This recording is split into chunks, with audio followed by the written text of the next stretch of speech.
నమస్కారం. న్యాయసేవ కార్యక్రమానికి స్వాగతం. ఇవాల్టి మన అంశం వీలునామా సమస్యలు న్యాయ సహాయం. అంశంపై సలహాలు సూచనలు అందించడానికి మనతో పాటు ఉన్నారు 26వ జిల్లా judge city civil court Hyderabad M Venkateswararao గారు, అలాగే న్యాయవాది యముల రామ్మోహన్ గారు. వారిచి విలువైన సలహాలు సూచనలు స్వీకరిద్దాం. జడ్జి గారు, భారతీయ వారసత్వ చట్టం ప్రకారం వీలునామాకున్న ఇంపార్టెన్స్ ఏంటి, ప్రాముఖ్యత ఏంటి? వీలునామా అనేటువంటిది ఒక వ్యక్తి తన యొక్క సొంత ఆస్తిని తన తదనంతరం ఎవరికి చెందాలనే విషయాన్ని ఒక శాసనంలాగా రాయడాన్ని వీలునామా అంటారు.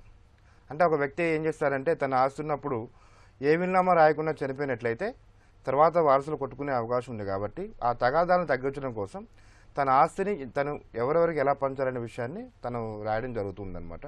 దాన్ని వీలునామా అంటారు. దాని చట్ట ప్రకారంగా అది విలువైనది అనమాట. వీలునామా అనేటువంటిది ఏంటంటే దానికి ఒక తెల్ల కాగితం మీద రాస్తున్నా కానీ చెల్లుతుంది.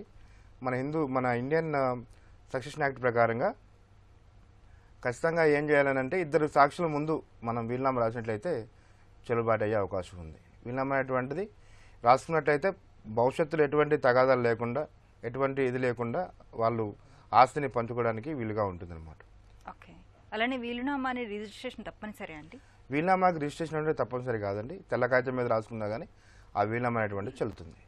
ఓకే, ఒకవేళ రిజిస్ట్రేషన్ చేయించారనుకోండి వీలునామాని, ఆ తర్వాత రాసే వీలునామా చెల్లుతుందా, ముందు రాసిన వీలునామా చెల్లుతుందా అండి? ఎప్పుడైనా సరే రిజిస్ట్రేషన్ చేయించారా చేయించలేదు అనేటువంటిది ఇమ్మెటీరియల్ అండి. అది ఇంపార్టెంట్ కాదు.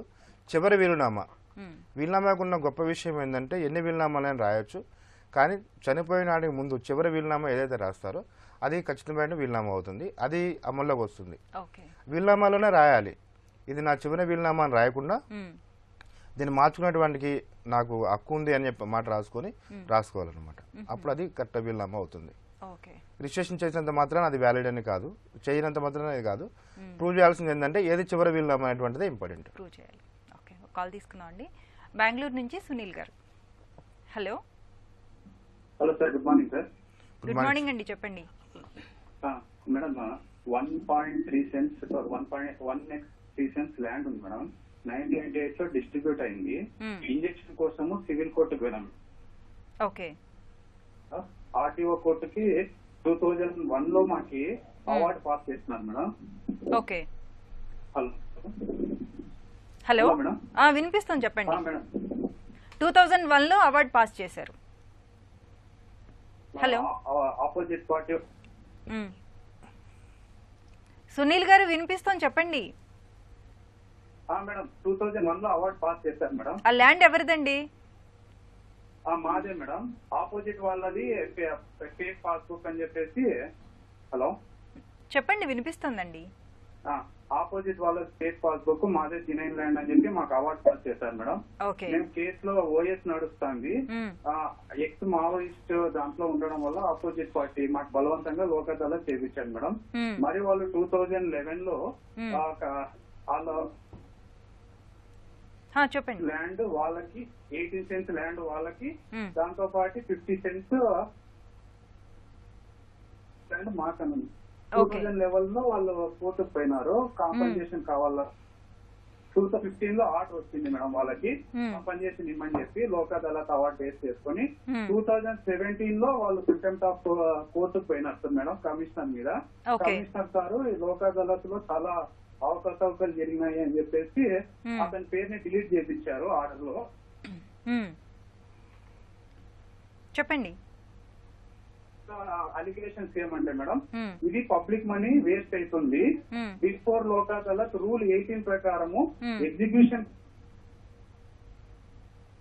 ఇంకా చేసుకోలేదు. Hopelessly time bar fake passbook RTO award pass అయినాక మళ్ళా ఫేక్ పాస్బుక్ అని క్రియేట్ అయిన వాళ్ళు మళ్ళా కలెక్టర్ దగ్గర అప్పీల్ పెండింగ్ లో ఉంది.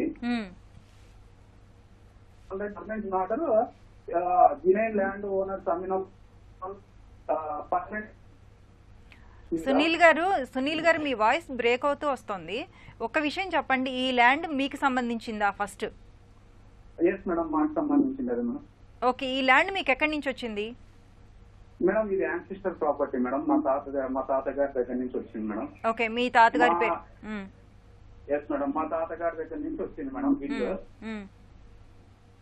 సో ఈ ల్యాండ్ వేరే వాళ్ళదని చెప్పండి చెప్పండి హలో సునీల్ గారు వేరే చెప్పండి. వాళ్ళు ఫేక్ పాస్బుక్ క్రియేట్ చేసి మా ఫాదర్ వాళ్ళ మీద పోయారు. అతను ఎక్స్ మావోయిస్ట్ మేడం. Okay. బలవంతంగా ఫేక్ పాస్బుక్ అని డిక్లేర్ అయినా కూడా వాళ్ళకి చేపించారు. ఇప్పుడు కమిషనర్ సారు దాని మీద క్వాష్ చేయమని చెప్పేసి అవార్డుని వెళ్ళారు. ఏం అలిగేషన్స్ అంటే మేడం, అలిగేషన్ ఇది పబ్లిక్ నుండి వేస్ట్ చాలా అవుతుంది. బిఫోర్ లోక్ అదాలత్ ఇది అయింది. రూల్ నంబర్ 18 ప్రకారం ఎగ్జిక్యూషన్ చేయలేదు. 12 ఇయర్స్ అయిపోయింది. హోప్లెస్ కి time bar, fake passbook already collector appeal లో పెండింగ్ ఉంది. దీంట్లో 2 సెన్స్ ఒరిజినల్ ల్యాండ్ ఓనర్ కి పర్మనెంట్ ఇంజెక్షన్ ఆర్డర్ ఉంది. కానీ 1 acre 36 లోక్ అదాలత్ చేశారు. లోక్ అదాలత్ కి పవర్ 10 lakhs మాత్రమే. కానీ వీళ్ళు 1 crore 2 crores ప్రాపర్టీని లోక్ అదాలత్ చేశారు. మెయిన్ వచ్చేసి ఇది యాన్సిస్టర్ ప్రాపర్టీ. వాళ్ళ లీగల్ ఎయిడ్స్ ఇప్పుడు మాకు రిక్వెస్ట్ లెటర్ ఇచ్చారని చెప్పేసి హైకోర్టులో సార్ క్వాష్ కి సింగిల్ జడ్జి లో వేశారు మేడం. మేము అదే బేస్ చేసుకొని ఛాలెంజ్ అవార్డ్ కి డివిజన్ బెంచ్ లో మేము వేసాం మేడం. ఇది మా తాతగారిది అని చెప్పేసి యాన్సిస్టర్ ప్రాపర్టీ మా ఫాదర్ సైన్ పెట్టినాడు. మేము ఇప్పుడు ఇది హైకోర్టులో ఉంది అంతేనా అండి కేసు? Yes madam. ఇప్పుడు ఈ ఛాలెంజ్ మా పక్క వస్తుందా మేడం, వాళ్ళ పక్క వస్తుందా మేడం? లాయర్ గారు చూడండి, సునీల్ గారు, మీరు లోక్ అదాలత్లో కాంప్రమైజ్ అయ్యని చెప్పారు. లోక్ అదాలత్లో కాంప్రమైజ్ అయిన తర్వాత అది ఫైనల్ ఆర్డర్ అండి. లోక్ అదాలత్లో ఏంటంటే ఎలాంటి జడ్జి గారు లోక్ అదాలత్లో అడుగుతారు, ఎలాంటి ఏదన్నా మీకు అంటే కోహెషన్తోనా కానీ లేకపోతే బలవంతంగా కానీ ఏదన్నా ఎవరైనా భయపెట్టి కానీ చేసుకున్నారా అని అడుగుతారు. అడిగేసి అప్పుడు లోక్ అదాలత్లో చేస్తారండి. లోక్ అదాలత్లో ఎలాంటి ఇది లేకుండా అంటే ఫ్రీ విల్తోన లోక్ అదాలత్లో అడిగి ఇరు పార్టీలను అడిగి చేస్తారండి. లోక్ అదాలత్లో ఒకసారి అయిపోయింది కాబట్టి అది తర్వాత మీరు మళ్ళీ ఫేక్ అన్నారు కదా, ఫేక్ అన్నారు కాబట్టి ఆ ఫేక్ను కూడా మీరు ఏం చేయాలంటే అప్పుడే మీరు అక్కడనే మీరు చెప్పాల్సిందే ఇవంతా ఫేక్ ఉంది అని చెప్పి. అప్పుడు మీరు లోక్ అదాలత్లో మీరే ఒప్పుకొని కాంప్రమైజ్ అయ్యారు కదండి. లేకపోతే మీకు ఫేక్ అన్నప్పుడు మీరేం చేయాల్సిందంటే సివిల్ కోర్టులో క్యాన్సిలేషన్ ఆఫ్ ఫేక్ డాక్యుమెంట్స్ ఉన్నాయి కదా, వాటి మీద మీరు క్యాన్సిలేషన్ అడగాల్సిందే. సరే, ఇప్పుడు హైకోర్టులో ఉంది అంటున్నారు కాబట్టి సో అది మీకు చట్ట ప్రకారంగా రూల్ ప్రకారంగా అది ఎవరికి రావాలనో మీరు ప్రూవ్ చేసుకోగలిగితే వాళ్ళకు కోర్టు అనేది తీర్పిస్తుందండి. మరి కాల్ తీసుకుందాం అండి. తిరుపతి నుంచి రామయ్య గారు. హలో రామయ్య గారు, నమస్తే అండి, చెప్పండి. నమస్కారం మేడం. చెప్పండి ఉన్నాను సార్. చెప్పండి రామయ్య గారు. నాది గిఫ్ట్ డీడు మేడం. ఓకే. మా తల్లి గారిది రైస్ మిల్ సార్. మా తల్లి గారికి వినపడుతుంది సార్. మా తల్లి గారికి రైస్ మిల్లో దాంట్లో పంపకాలు పెట్టుకున్నాము. మా తల్లి తండ్రికి మా తమ్ముడికి నాకు మా చెల్లెళ్ళకి రిజిస్టర్ అయిపోయింది మేడం. 2002లో డబ్బు కూడా కట్టేశాను. నేనే కొనుగోలు చేశాను. డబ్బు కూడా కట్టేశాను అందరి భాగాలు. ఆ రిజిస్టర్ సమయంలో ముందుగానే తీసుకునేశారు. అందులో మా తల్లి తండ్రి నేను 10 లక్షలకి వాళ్ళ భాగాలు ఇచ్చేసాను 2002లో. రిజిస్టర్ జరిగే 6 నెలలు ముందే డబ్బు చేరిపోయింది వాళ్ళకి. 6 నెలల తర్వాత 2002లో రిజిస్టర్ చేశాను మేడం. అప్పుడు మా తమ్ముడికి వచ్చిన 30 అంకణాల భాగము A schedule, B schedule, C schedule.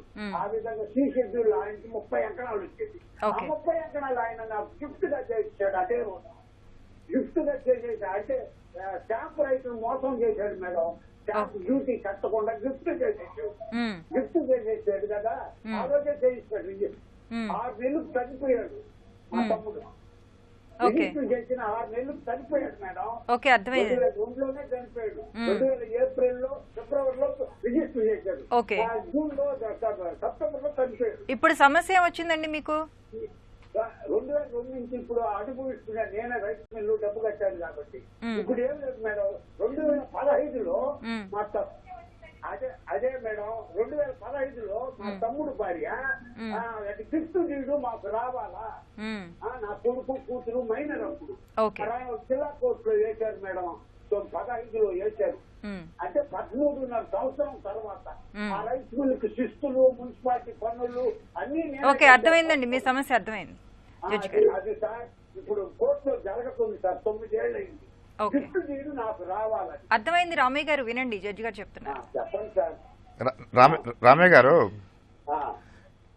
మీకు మీ నాన్నగారి ఆస్తిని మీరు పంచుకున్నారు, మా తల్లి గారు మీ పంచుకున్నారు, మీ తమ్ముడికి వచ్చిన వాటా మీకు రిజిస్ట్రేషన్ చేశారు, గిఫ్ట్ చేశారు.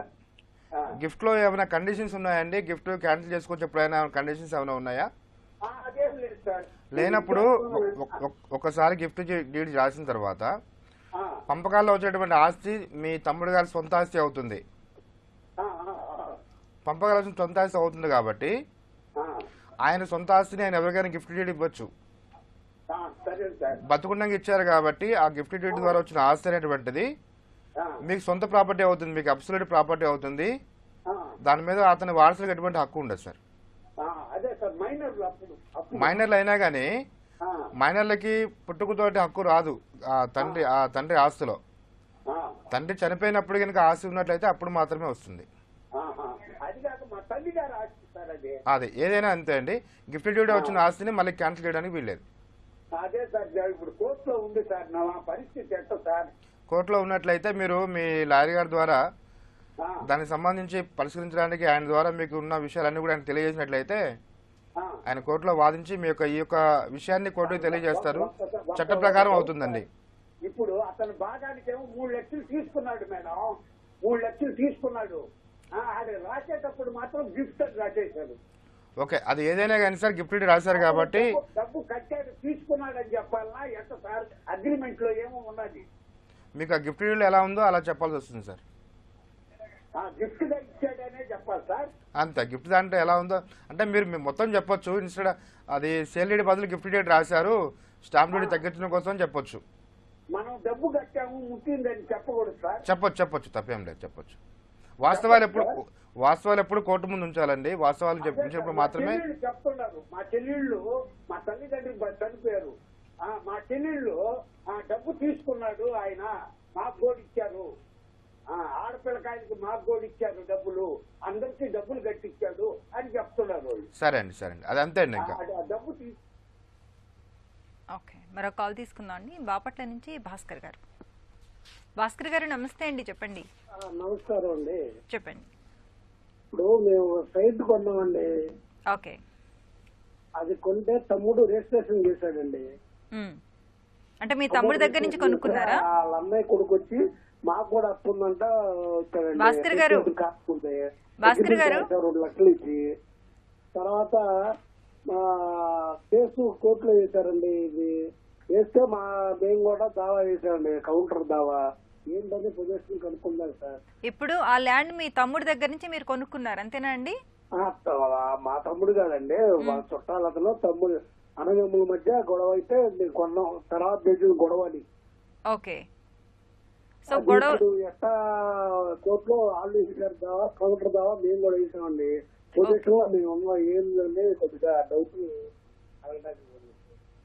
ఓకే, లాయర్ గారు చూడండి భాస్కర్ గారు, మీరు మీ తమ్ముడి గారితో, మా తమ్ముడు కాదండి కొంది, మీ తమ్ముడు గారితో మీరు కొన్నారు, మేము కొన్నామండి. అదే కొన్నారు కాబట్టి కొన్న తర్వాత ఇప్పుడు మీరు సేల్ కన్సిడరేషన్ ఇచ్చారు, తర్వాత రిజిస్ట్రేషన్ మీ పేరు మీద రిజిస్ట్రేషన్ అయిపోయింది. ఒక్కసారి సేల్ కన్సిడరేషన్ ఇచ్చి మీ తమ్ముడు గారితో కొనుక్కుంటే మీకు పూర్తి సర్వ హక్కులు వస్తాయి.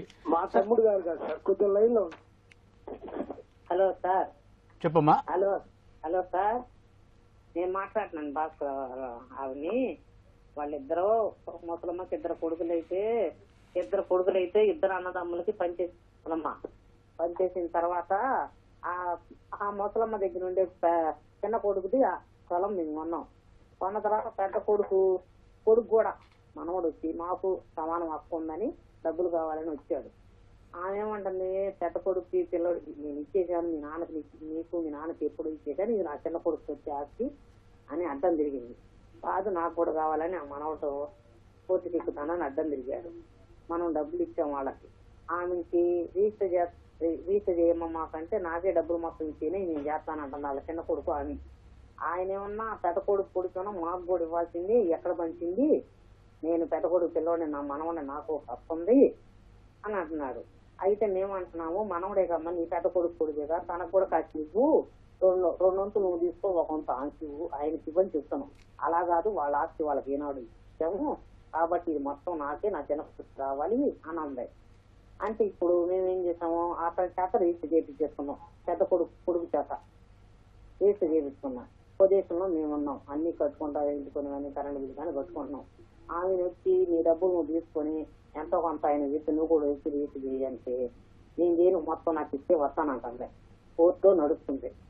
అయితే నేను పోలీసుల దగ్గర కూడా పెడితే ఇది నీ పుట్టింటి వాళ్ళు ఇస్తేనే నీకు తప్పు ఉందమ్మా, లేకపోతే లేదు. కాబట్టి నీ మనవకు కూడా ఎంతో కొంత నువ్వు డబ్బులు లాస్ పడద్దు, నీకు న్యాయం జరగాలి, మాకు న్యాయం జరగాలని మేము అడిగాం సార్. అయితే ఆమె అర్థం తిరిగి మొత్తం నాకే ఇవ్వాలంటుంది. మేము పెద్ద కొడుకు చేత రిజిస్టర్ చేసుకున్నాం, ఇంటి పన్ను కరెంటు బిల్లు అన్ని మేమే కడుతున్నాం.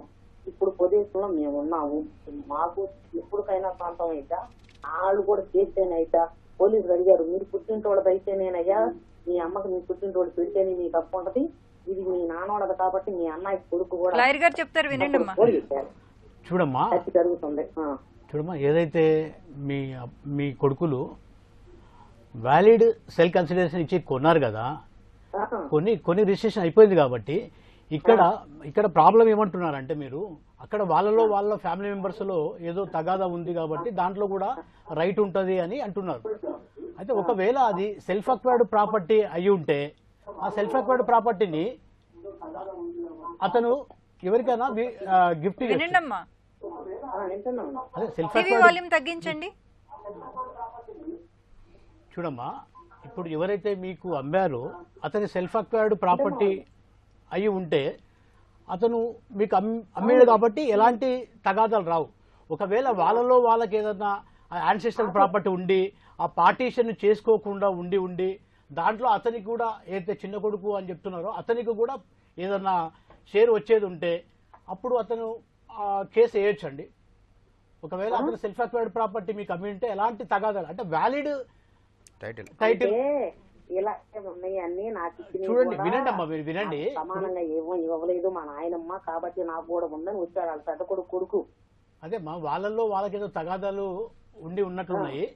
ఒకవేళ వ్యాలిడ్ టైటిల్ ఉండే అతనికి అమ్మింటే మీకు ఎలాంటి ఇబ్బంది, మీరు టెన్షన్ పడాల్సిన అవసరం లేదు. ఒకవేళ ఇప్పుడు వాళ్ళు మాకు రిజిస్టర్ చేశారు, నేను భయపడాల్సిన పని లేదు, మీరు భయపడాల్సిన పని ఏం లేదు. అంటే వ్యాలిడ్ టైటిల్ ఉంటే మీరు వ్యాలిడ్ టైటిల్ వచ్చి ఉంటే మీరు ఎలాంటి భయపడాల్సిన అవసరం లేదు. ఎవరి దగ్గర అయితే కొనుక్కున్నారో వాళ్ళకి పూర్వీకుల నుంచి వచ్చిన ఆస్తి అయితే మాత్రం ఇబ్బంది పడాల్సి ఉంటది. లేదు అతను సొంతగా సంపాదించుకున్న ఆస్తిని మీరు కొనుక్కున్నట్లయితే ఇబ్బంది పడాల్సిన అవసరం లేదని చెప్తున్నారు లాయర్ గారు. అర్థమైందమ్మా? అలాంటప్పుడు వాళ్ళకు కూడా రైట్ ఉంటుందమ్మా. ఓకే, మరో కాల్ తీసుకుందాం అండి.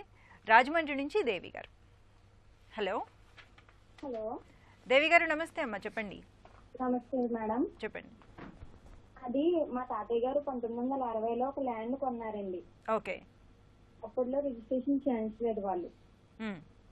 1972లో ఇల్లు కట్టుకొని దానికి పంచాయతీలో పర్మిషన్ తెచ్చుకొని ఇల్లు కట్టించుకున్నారు. ఓకే. ఆ తర్వాత ఇంక అందులోనే ఉండిపోయామండి. మేము ఇప్పటికీ ఆ ఇంట్లోనే ఉంటున్నాం. తర్వాత మేము ఎలాగా ఏంటి దీని ప్రాసెస్ ఉండాలి కదా అని చెప్పి ట్రై చేస్తే ఎవరి దగ్గర కొన్నారన్నా తెలియట్లేదండి మాకు. మా చెప్పడానికి మా తాతయ్య గారు లేరు. మా నాన్నగారు కనుక్కుంటే ఎవరో భద్రత అక్షయమ్మ గారికి వాళ్ళ పుట్టింటి నుంచి స్థలాలు ఇస్తారు కదండి, అవును, పసుపు కుంకుమ కింద భూమి ఇచ్చారు, ఆ భూమి మనకు అమ్మారంట అని చెప్పారండి. ఆవిడ ఉన్నారా అని చెప్పి ఎంక్వైరీ చేస్తే ఆవిడ ఇప్పుడు సమస్య ఏంటమ్మా? ఇప్పుడు ఆ స్థలం మీద స్థలం మీదకి వాళ్ళ మనవడు వస్తున్నాడండి, కూతురు కొడుకు. ఓకే. రిజిస్ట్రేషన్ అనేది స్థలం అదే. ఏది 1960లో మీరు ఎవరి దగ్గర అయితే కొనుక్కున్నారో వాళ్ళు వారసులు వస్తున్నారు అంతేనా? వాళ్ళ కూతురు కొడుకు వస్తున్నాడండి. ఓకే. ఇప్పుడు మేము ఎలా ప్రాసెస్ అవ్వాలి? దాదాపు 60 సంవత్సరాలు దాటిపోతుంది. అమ్మా, ఇది మీ ఆస్తినటువంటిది 1960లో కొన్నారా? అవునండి. 60లో కొన్నప్పుడు అప్పటి నుంచి ఇప్పుడు మీరు పొజిషన్లో ఉన్నారు కాబట్టి అవునండి ప్రైవేట్ ల్యాండ్ ఎప్పుడైనా సరే మనం ఒక 20 సంవత్సరాల కన్నా ఎక్కువ ఉన్నట్లయితే మన మీద మనకి అడ్వర్స్ పొజిషన్ అని చెప్పేసి మనకి హక్కు వచ్చే అవకాశం ఉంది. కాబట్టి మీరు ఓనర్లుగా అందరికీ తెలిసి మీరు ఆ ఆస్తులు ఉంటున్నారు కాబట్టి ఆ ఆస్తి మీద హక్కు మీకే ఉంటుంది. ఆ మనవడు కానీ ఎవరు కానీ వచ్చి పోట్లాడినా కానీ న్యాయమైనటువంటిది మీ వైపే ఉండే అవకాశం ఉంది. రిజిస్ట్రేషన్ ప్రాసెస్ అవసరం లేదమ్మా. మీరు కావాలంటే కోర్టులో డిక్లరేషన్ దావా వేసుకోవచ్చు. డిక్లరేషన్ దావా వేసుకున్నట్లయితే కోర్టు వారు డిక్లేర్ చేస్తారు ఆస్తి మీ సొంతమే అని చెప్పేసి, దాని మీద మీకు హక్కు ఉందని చెప్పేసి దాని మీద మీరు హక్కు పొందొచ్చు. మరి కాల్ తీసుకుందాం అండి. కృష్ణకుమార్ గారు. హలో హలో కృష్ణకుమారి గారు చెప్పండి. మేడం నా పేరు కృష్ణకుమారి మేడం. అయితే మేము మా నాన్నగారికి 2 ఆడపిల్లలు మేడం. అంటే మాకు భూమి ఉంది మేడం, 1 ఎకరం భూమి, 3 ఎకరాలు ఉంటే 2 ఎకరాలు పూర్వం పోకండి చెప్పేసి తను, అంటే అది కూడా మా పెద్ద నుంచి వచ్చిన ఆస్తే మేడం, 100 సంవత్సరాల నాటి పూర్వీకుల ఆస్తి. అయితే ఈ ఎకరం పట్టా భూమి మేడం. అయితే మేమేం చేసాము, మా 2 ఆడపిల్లలకి పనిచేశారు మేడం. కాకపోతే దానికి ఎలాంటి అగ్రిమెంట్లు ఏమీ చేసుకోలేదు తండ్రి కదా అనేసి. అయితే మా నాన్నగారు ఏం చేశారంటే అది రిలేషన్షిప్ పెట్టుకొని అది వేరే ఆవిడకి 1 ఎకరం రాసిచ్చాడు మేడం. 1 ఎకరమేమో బినామీగా నేను అమ్ముకున్నాను, నాకు అప్పులు అయ్యాయి అని చెప్పేసి మేడం.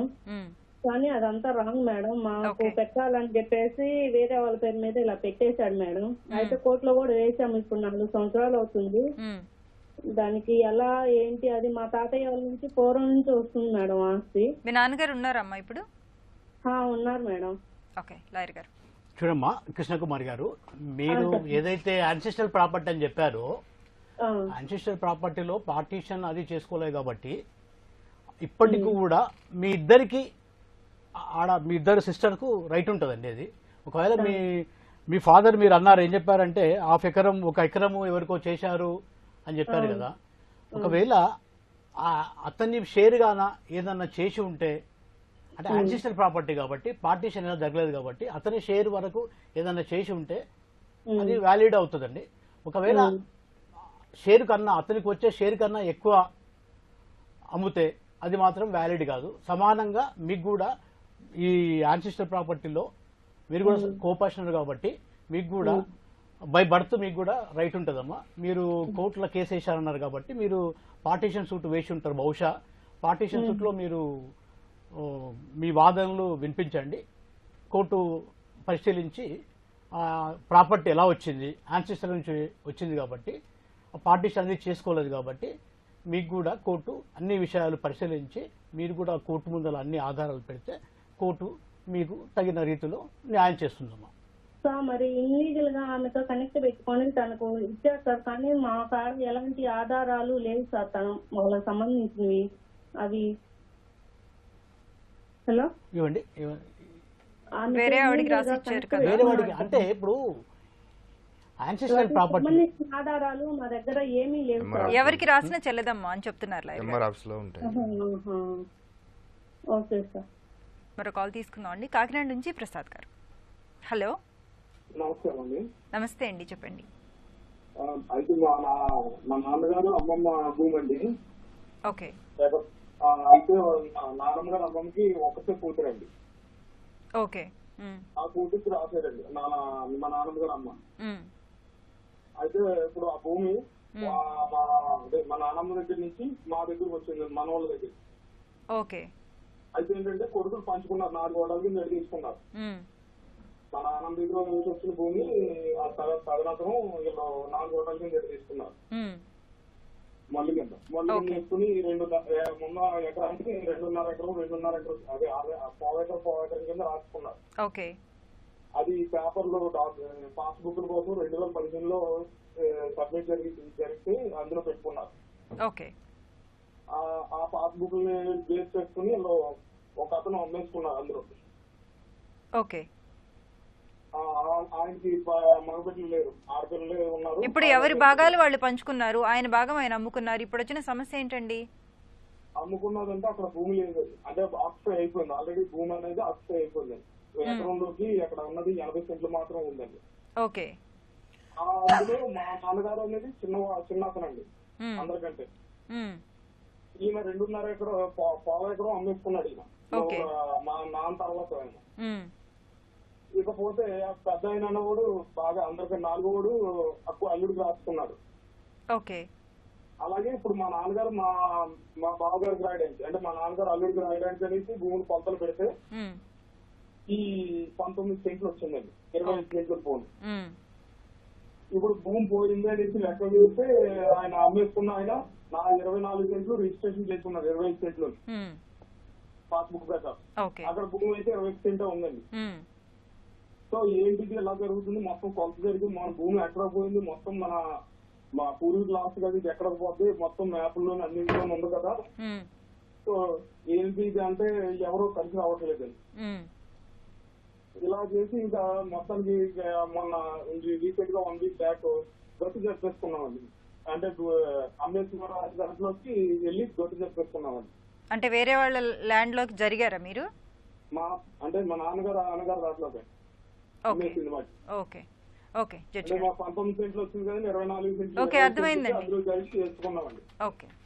చేసుకునేటప్పుడు గొడవ చేశారు, ఎలా ఇలా చేస్తారు, మేము అమ్మేసుకుని మేము కొనుక్కున్న వాళ్ళు ఏమైపోవాలి అది ఇది అని కేకలేసారండి వచ్చి. సో మీరు కొలతలు చేయించుకోండి, మేము 6 రోజులు టైం ఇస్తున్నాం, మీకు ఏం చేస్తారు చేసుకోండి, లేదంటే మేము గట్టు వేసుకుంటాం. జడ్జి గారు చెప్తున్నారు వినండి. సార్ ఇందులో మీరు చెప్పిన దాంట్లో ఆల్రెడీ ఎప్పుడో పార్టీషన్ జరిగిపోయింది, ఎవరు పాస్బుక్ వాళ్ళు వచ్చేసాయి. అంటే పార్టీషన్ అంటే ఎవరు పేపర్లు రిజిస్ట్రేషన్ పేపర్లు అంటే ఏమీ లేవండి. ఓకే. ఇప్పుడు మీరు మీ ఉన్న భూమి 87 సెంట్లకి మీరు చేసుకున్నారు, కానీ ఎకరం అనుకొని చేసుకున్నారు, కానీ 87 సెంట్లే ఉన్నాయి. అవునండి. ఇప్పుడు మీరు ఆల్రెడీ ఆయన 20 సెంట్లు 24 సెంట్లు అమ్మేసుకున్నారు ఆయన. అవునండి, అమ్మేసుకున్నారు. సో ఇప్పుడు ఏంటంటే మీకు ఉన్న భూమి తక్కువ, కాగితాల మీద ఎక్కువ ఉంది కాబట్టి దాన్ని మీరు ముందే పార్టీషన్ చేసుకున్నప్పుడే దాన్ని కనుక మీరు కొలతలు వేసుకున్నట్లయితే ఈ గొడవ వచ్చింది కాదు. సరే ఇప్పుడు చేయాల్సింది ఏంటంటే మీరు ఇప్పుడు మీరు అందరూ కూడా సామరస్యంగా కూర్చొని చేసుకుంటే తొందర పరిష్కారం వస్తుందండి. ఎందుకంటే మీకు కాగితాలు లేవు, కానీ అవతల వారి రిజిస్ట్రేషన్ ఉంది. ఈ లిటిగేషన్ కంటిన్యూ అయితే మీకు చాలా కాలం అయ్యే అవకాశం ఉంది. కాబట్టి సామరస్యంగా కూర్చొని 4 కూర్చొని మాట్లాడుకొని చేసుకుంటేనే దీనికి ఖచ్చితమైన పరిష్కారం వస్తుంది. కోర్టులో ఎక్కినట్టయితే ఎవరికి స్పష్టమైనటువంటి తీర్పు వచ్చేటువంటి అవకాశం తక్కువగా ఉంది, ఎందుకంటే కాగితాలు సరిగా లేవు కాబట్టి. ఇంకోటి ఏంటంటే ఇల్లీగల్ గా ఒక వ్యక్తి కొనుక్కున్న వ్యక్తి భూమిలోకి మీరు వెళ్ళడం అనేటువంటిది కరెక్ట్ కాదు. మీకు ఏదైనా ఉన్నట్లయితే చట్ట ప్రకారంగా వారసత్వ ఆస్తి అయినా ఏదైనా కానీ వారసత్వ ఆస్తి అండి, ఇప్పుడు ఒక్కరికి కాదు కదా, వాళ్ళు సంపాదించుకున్నది కాదు. అంటే దీంట్లో ఏమంటారంటే అండి, దాంట్లో ఏమంటారు, ప్రశ్న మీరు సమాధానం వింటే మీకు సమాధానం దొరుకుతుంది. ప్రసాద్ గారు చెప్పేది వినండి. మీరు ప్రశ్న అడిగినప్పుడు సమాధానం వింటే మీకు సమాధానం దొరుకుతుంది. మీరు నేను మాట్లాడితే మీకు పరిష్కారం దొరకదు. ఇప్పుడు మీరు చెప్పిన దాని ప్రకారం 87 గుంటలే ఉన్నది, 87 సెంట్లే ఉంది అక్కడ. కానీ మీరు ముందు చేయడమే తప్పు జరిగింది. కానీ మీరు ఒక అబ్జెక్షన్ అయితే ఉన్నట్టయితే అమ్మినప్పుడు అబ్జెక్షన్ తీసుకొని ఉండాల్సింది. అప్పుడు అబ్జెక్షన్ తీసుకోలేదు, ఏం చేయలేదు. కాబట్టి ఇప్పుడు కూడా ఏంటంటే ఇప్పుడు మీరు 4 కూర్చొని పరిష్కరించుకుంటేనే ఇది ఖచ్చితమైన వస్తుంది. కాకపోతే ఏంటంటే అక్కడ భూమి లేదు కాబట్టి అతను ఒకవేళ ఆయన హక్కు లేని దాని కనుక అతను అమ్మినట్లయితే కొనుక్కున్న అతనికి కూడా సరైన హక్కు వచ్చే అవకాశం లేదు. కొనుక్కున్న వాడికి హక్కు రావాలి అని అంటే అమ్మిన వ్యక్తికి కూడా కరెక్ట్ అయిన హక్కు ఉండాలి. అక్కడ భూమే లేదు కాబట్టి మీరు 4 కూర్చొని పరిష్కరించే ప్రయత్నం చేయండి. అవ్వకపోతే కోర్టు ద్వారా సివిల్ దావా వేసుకోవచ్చు. చిన్న విషయం అండి ఇందులో మళ్ళీ, ఇప్పుడు మా నాన్నగారు అమ్మమ్మ గారు అని చెప్తుంది కదా, ఆ డాక్యుమెంట్ ఉందండి. ఓకే అండి, అది మీరు అందుకే మీరు ఏం చేస్తారంటే ఒక న్యాయం అక్కడి నుంచి కూడా ఇప్పుడు ఇవన్నీ తీసామండి, మీ సేవలోకి వెళ్ళి విఆర్ ఆఫీస్ వెళ్ళి మొత్తం తీసుకున్నామండి. ప్రసాద్ గారు ఇవన్నీ కూడా మీరు బాగా పంపకాలు చేసుకున్నప్పుడే ల్యాండ్ ఎంత ఉంది, పేపర్ లో ఎంత ఉంది కరెక్ట్ గా చూసుకోవాలండి. ఉన్న ల్యాండే పేపర్ లో ఉండాలి, కానీ ల్యాండ్ తక్కువ పేపర్ లో ఎక్కువ కనిపిస్తోంది. సో ఇది ఇంకా ఈ ప్రాబ్లం ఇలా సాల్వ్ అయ్యే మీరు అందరూ కూర్చొని పరిష్కారం చేసుకోవడానికి ప్రయత్నం చేయండి, అందరూ పెద్దలందరూ కూర్చొని. సివిల్ దావా వేసుకోవచ్చు. థ్యాంక్ యూ సో మచ్ అండి. ఇప్పటివరకు మనం వీలునామా సమస్యలు న్యాయ సహాయం అంశంపై సలహాలు సూచనలు స్వీకరించాం. వచ్చే శనివారం 9:30 న్యాయ సేవ కార్యక్రమంలో మళ్ళీ కలుసుకుందాం. అంతవరకు సెలవు. నమస్కారం.